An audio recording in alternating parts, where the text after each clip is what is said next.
ओम नमः शिवाय। मित्रों, आपका स्वागत है रोहित भक्ति ज्ञान यूट्यूब चैनल में। तो मित्रों, आज आपके लिए जानकारी लेके आए हैं कि संकल्प कैसे लिया जाता है। संकल्प कैसे लिया जाता है, संकल्प लेने से क्या होता है, संकल्प क्यों लेना चाहिए, आज सारी बातें इस वीडियो में बताऊंगा आपको। इस चैनल पे बने रहिए, इस वीडियो पे बने रहिए। चैनल को सब्सक्राइब नहीं किया तो चैनल को सब्सक्राइब कर दीजिए और वीडियो को लाइक शेयर कर दीजिए और कमेंट बॉक्स में प्यार से कमेंट कर दीजिए ओम नमः शिवाय। तो हम वीडियो स्टार्ट करते हैं मित्रों। तो सबसे पहले ये जानिए कि संकल्प होता क्या है, संकल्प की परिभाषा होती क्या है, संकल्प किसको कहते हैं।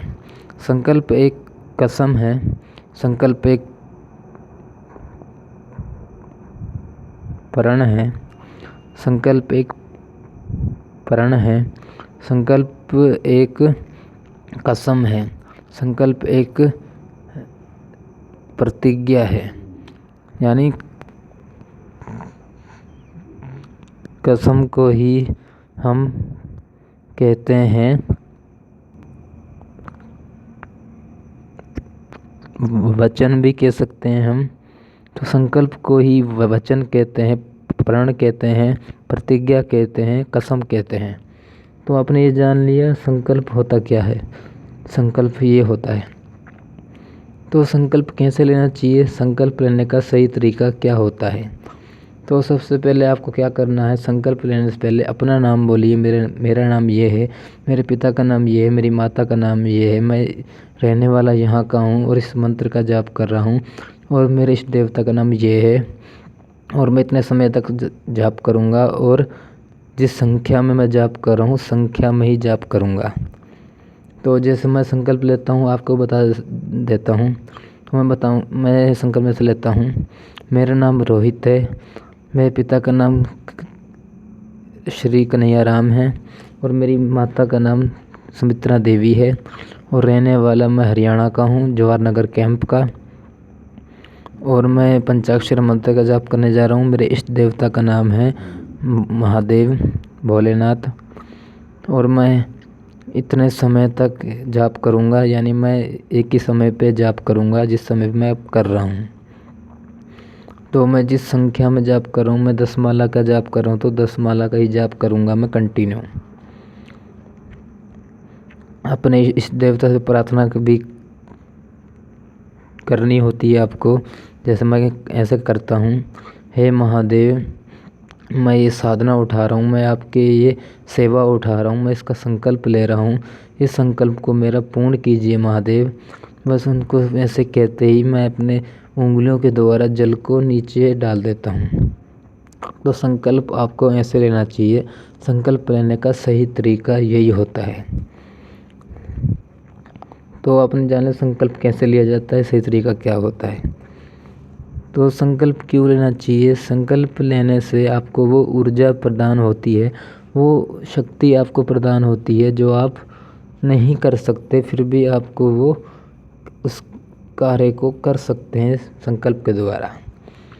तो संकल्प की महिमा अधिक है, संकल्प बहुत ज़्यादा महत्वपूर्ण है साधना में। जब भी आप संकल्प लें तब संकल्प को पूर्ण अवश्य करें। जब भी आप साधना करें तो साधना में संकल्प अवश्य लें, बिना संकल्प के साधना मत करें।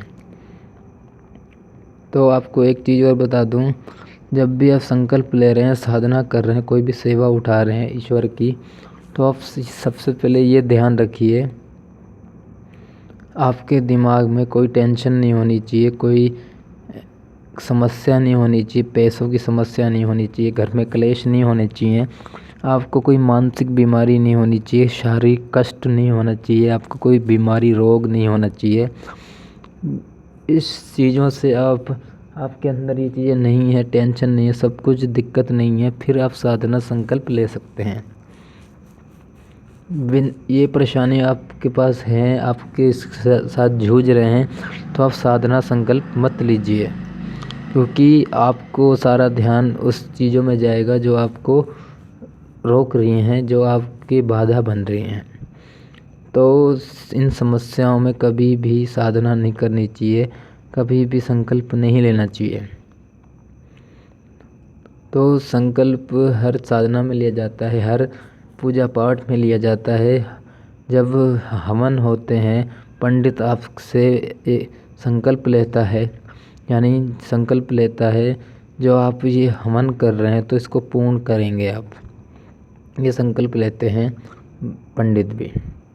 तो आपको भी संकल्प लेके कार्य करने चाहिए।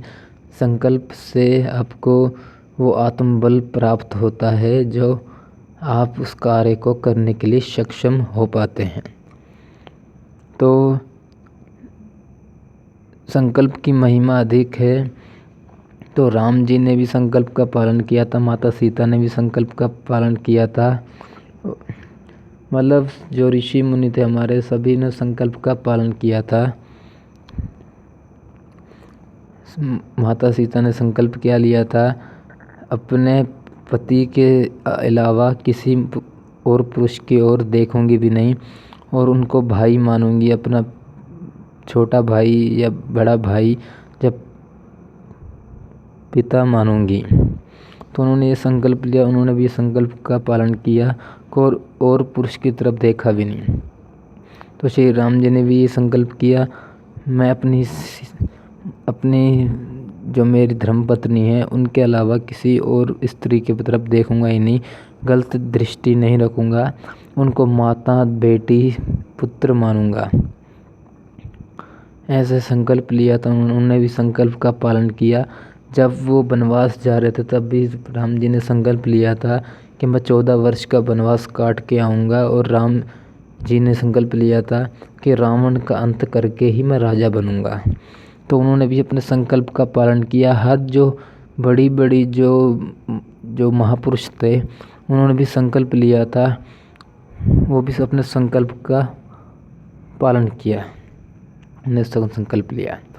तो राजा हरिश्चंद्र को आप जानते ही होंगे अच्छी तरह, उन्होंने भी अपनी जबान का पालन किया, अपनी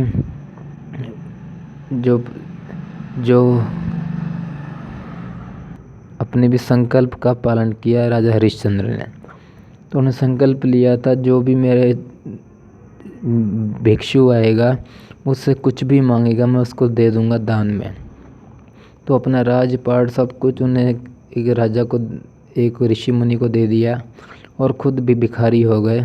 उन्होंने भी बहुत कष्ट झेला अपने जीवन में।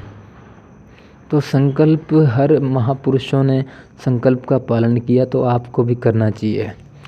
जब भी आप संकल्प लें तो संकल्प को उसके अंतिम लक्ष्य तक पहुँचाएँ, उसको बीच में कभी भी तोड़ें ना। संकल्प जिसके आगे आप संकल्प लेते हैं वो आपके इष्ट देवता होते हैं। आपके आसपास वातावरण में संकल्प लेते हैं तो उसमें वो भी सुनते हैं। जब आप संकल्प करते हैं तो संकल्प एक सुरक्षा कवच हो जाता है, मतलब एक सुरक्षा घेरा बन जाता है आपके संकल्प का। जब आप संकल्प तोड़ते हैं तो आपके इष्ट देवता आप पे नाराज़ भी हो जाते हैं, आपसे रूठ जाते हैं, क्योंकि झूठ बोलना उनको पसंद नहीं बिल्कुल भी। कोई भी भक्त उनका झूठ बोले तो उसको बर्दाश्त नहीं होती, भगवान को भी। जब भी आप संकल्प लें तो संकल्प का पालन अवश्य करें, और हो सके संकल्प ना ही लें तो अच्छा है। संकल्प का पालन कर सकते हैं तो संकल्प तभी लें, वरना आप बिना संकल्प के साधना करेंगे तो भी कोई दिक्कत नहीं, मगर उसका समय लंबा हो जाएगा, उसका फल इतनी जल्दी नहीं मिलेगा। तो संकल्प से आप बड़ी से बड़ा कार्य कर सकते हैं, बड़ी से बड़ी सिद्धि प्राप्त कर सकते हैं संकल्प के द्वारा। तो संकल्प हर साधना में लेना चाहिए, आपको भी लेना चाहिए, सबको लेना चाहिए। जो भी पूजा पाठ साधना करते हैं सबको संकल्प लेना चाहिए। तो ये वीडियो अच्छी लगे तो ये जानकारी और लोगों को पहुँचाइए, अपने रिश्तेदारों को पहुँचाइए, जिससे वो भी जानकारी को ले पाएँ। तो आज के लिए इतना ही। नमस्कार मित्रों, मेरा नाम है रोहित, आप देख रहे हैं रोहित भक्ति ज्ञान यूट्यूब चैनल।